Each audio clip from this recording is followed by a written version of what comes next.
All right, all right. That was a whole task getting that set up, but we are here. We are here. We are here. We are here. I'm so glad to be here tonight because we are getting ready to jump into a topic dealing with clients. And a lot of what we're going to talk about today in this very quick workshop is dealing with how you are able to attain clientele and from a place of confidence, from a place where some of us, imposter syndrome, fear, all of those things definitely get in the way of us getting clientele. And so we have great products, we have great services, but no one knows about it. We are not being upfront about it because we are afraid to put it out there. So if you are chiming in, if you're coming in, I want you to say hello in the chat. Tell me who you are, just so that I can say hello to you. Thank you so much for being here tonight. We're going to get started. I'm sending out this new link because the old link was giving me a lot of problems. And so we had to make sure that we sent out the link. So if you are here, just drop your name in the chat. Hi, Ruth. How are you, love? Good to see you. Let me add this over. Come on, let me see who is in the room. Who's in the room? Good to see you all tonight.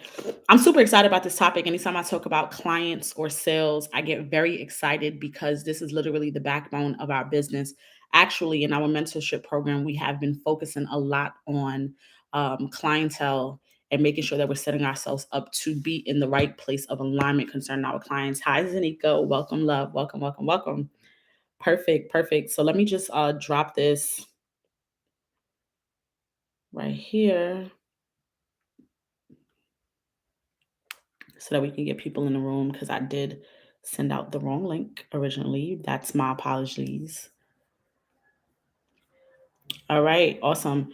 So we are going to jump right into what we have planned. And so we're talking about getting rid of the fear today of getting clients. A lot of you have amazing, amazing things going on as far as what God has laid on your heart, what you have been working on regarding your product, regarding your service, but you just don't know how to get clients, right? You haven't been able to lock down a certain level of clientele because whether it is fear, whether you're not talking to people, whether you are in the wrong river and you're talking to the wrong people, there's so many things that can happen that causes you to lose out on the experience of getting clients. And so I want to jump in to really start talking about understanding the fear, right? Understanding where it comes from. Because in order for you to confront something, you have to acknowledge it and you have to understand where it comes from. Because many of us experience fear dealing with client acquisition, and we don't necessarily know how to identify where this fear comes from. And so for some of us, it may be rejection. For some of us, the imposter syndrome, right? A lot of us deal with not even really believing that we deserve to have clients. And sometimes it may not be direct. So you think that it doesn't happen. But indirectly, you can still feel like, do I really deserve to have clients? Do I really deserve to have people that are going to support what I'm doing? And so the unknown, right? A lot of us fear the unknown. I know for myself, I struggled for a very long time fearing the unknown, fearing what may happen, right? And some of you can definitely attest to that. And so it's essential for us to recognize those emotions because once you recognize it and you're able to identify it, you can now confront it and then really deal with the core of where it is. All right. So we have to understand the fear. Understand the fear of why. Ask yourself this question: why don't I reach out to clientele? Like, why is it hard for me to do so? Why is it hard for me to make that move? What is it that stops me from actually going forward and making that move to reaching out to this person concerning what I'm offering? And identifying what that is gives us an understanding of why we have to make necessary changes in that area. All right. So after we understand it, then we have to now reframe our mindset concerning it. How do you reframe your mindset? One of the things that I want you guys to begin to think about is to shift your perspective concerning client acquisition. What are the wins that you can actually attach to attaining certain clients? Is there a mutual is there a mutual growth for the both of you? Is there a mutual growth for the client, the customer, and for you? Can you identify what those mutual growths are? Sometimes we can't place those growth places, and so it's hard for us to really connect our mindset to it. And so connect yourself to the mutual growth between you and your client so that you know that it's a win-win situation. And if you have not been able to identify that, create it. Create the win-win for you, create the win-win for your client or your customer. Okay? You're going to consider that each potential client is actually looking for a solution, and you will be the one that will provide that solution. All right? And so learn how to embrace the excitement of helping someone and the value that you bring to your table. That will be your why. That will be the thing that drives you, the thing that actually gives you the drive and the motivation to say, hey, I know I might be a little bit afraid with reaching out to this person regarding, their regarding my business, regarding my product or service, but because I place value in bringing value, I'm now going to do it because I understand that there's excitement with me helping someone find an answer to their problem. And so we have to attach it to an exciting why, right? This is how you reframe your mindset concerning it, that I'm literally robbing this person from experiencing the product or the service that I have when I know that the problem that they're having, I have the solution to it. And so attach excitement to solving problems, attach excitement to helping someone, attach excitement to bringing value to the table. And that's how you begin the process of reframing your mindset concerning clientele. Now it's time to embrace your value, right?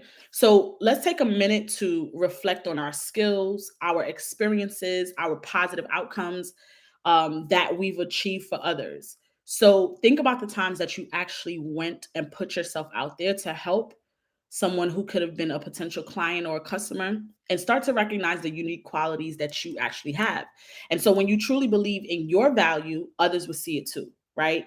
Confidence is magnetic. All right. Confidence is magnetic. When you believe in what you're selling, when you believe in what you're providing, other people believe it too, and it actually draws them to you. And so, one of the things that I've put into practice in my business is that I have a responsibility to remain confident and in high belief of what I'm actually offering. So, my product is strategy. I need to believe in that thing and the way that it works so hard so that everything that I do flows from a confident place and not from a place of high insecurity, because people feel that, people see that, people recognize that, and they actually pull away from the experience because there's a level of insecurity that they don't necessarily want to intertwine with.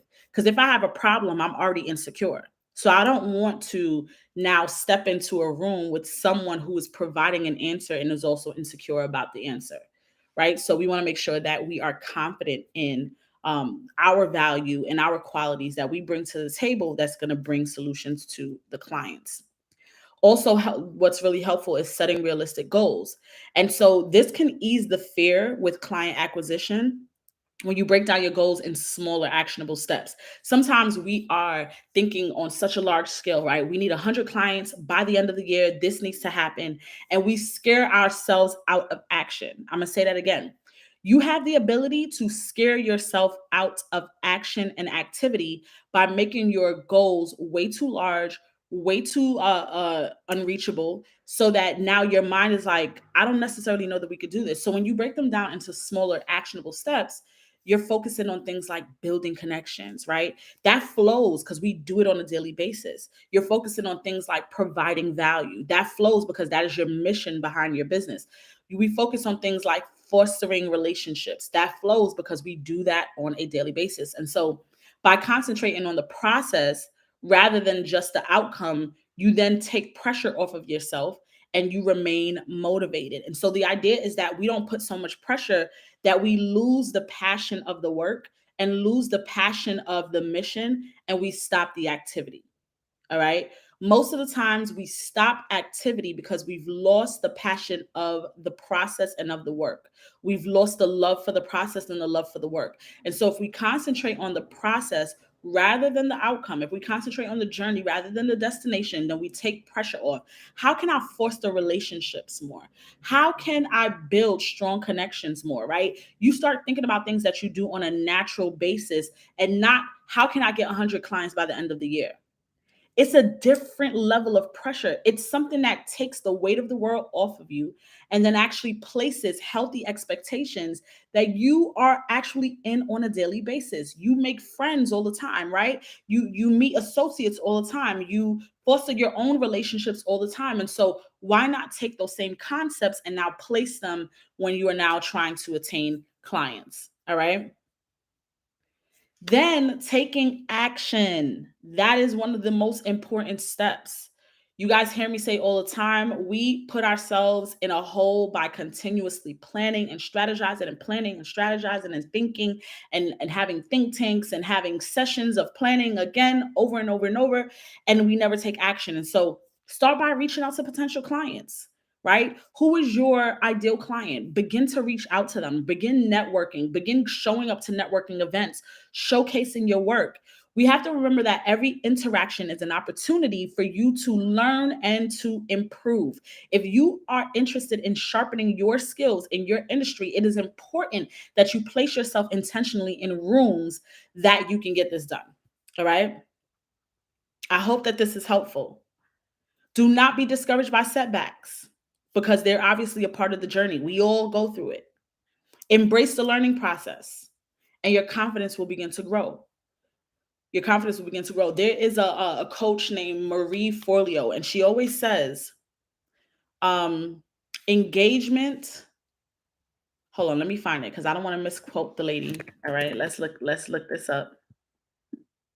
Let's look this up.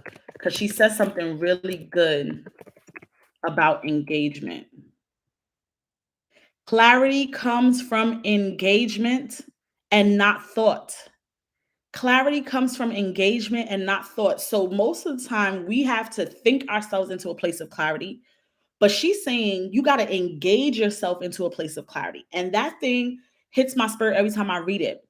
I have to now move into a place of activity, and activity causes me to be clear, not thought. Right. And so taking action is going to bring you into a place of clarity because you are engaging with the journey. How am I supposed to know if I don't give myself a chance to fall? How am I supposed to know if I don't give myself a chance to trip? How am I supposed to know if I don't give myself a chance to make mistakes? You have to literally toil with the journey, play with the journey, toy with it, toy with it. This is what I'm doing. I'm taking a step. Okay, that step didn't work. This is where we have to pivot. This is where we have to make an adjustment. Learn how to toy with the journey in the sense of seeking out discovery. Let it be a fun process. Don't be so stoic concerning having to get everything all together that you plan your way into paralysis. All right. Now, the last thing that I want to talk about really quickly is visualization. It is super important for us to picture ourselves discussing our services, addressing the people's needs, seeing the people genuinely interested. Practice, practice, practice, practice, practice. If you have to do it in the mirror, practice. If you have to do it in the shower, practice. Get yourself so familiar with the words that you have to say to clients so that it comes second nature to you, right? Feel the excitement of it, feel the positivity of it. This can help make your goals more attainable concerning clients because now I am giving myself a chance to really walk out the process of having a conversation and leading them into a close, right? Leading them into a close. You know, I always talk about the fact that we don't want to sound like salespeople where we are just, this is about the sale, this is about the money, this is about the close. No, you are building relationships and you're taking the conversation and you're leading them down a journey into the close. All right. And so we want to break the fear off of getting clients because it is time for us to maximize on the fact that people need you. People need what you have. They're waiting for it. Literally, there are people eagerly waiting for what you have and what you possess.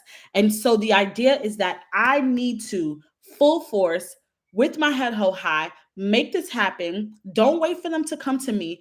I come to them because the ball is in my court. And when I hear a no, my job is to overturn that no and make the person a believer by providing value, giving them information about what they're getting themselves into, because people have a fear of what they don't know. And so, how do you tackle what you don't know? You get in the know. How do you tackle what the client doesn't know? You pull them into the know. You pull them into the value. You pull them into the solution. You pull them into the process. And so you give them information that makes it more informed so that they can now make a decision. This was a quick workshop, but I hope that you learned something from it. And I hope that you take this information and run with it and gain clients. If you are looking for a more in depth, hands on approach, I admonish you to send us an email at suitedcircle@gmail.com. That's suitedcircle@gmail.com, so you can get more information on our membership and our mentorship program. Okay. And so thank you so much for your time. I hope you have an amazing evening. Share this video with someone that you know needs help with gaining clients, and give them more information about what we do at the Student Circle. Have an amazing night. Good night.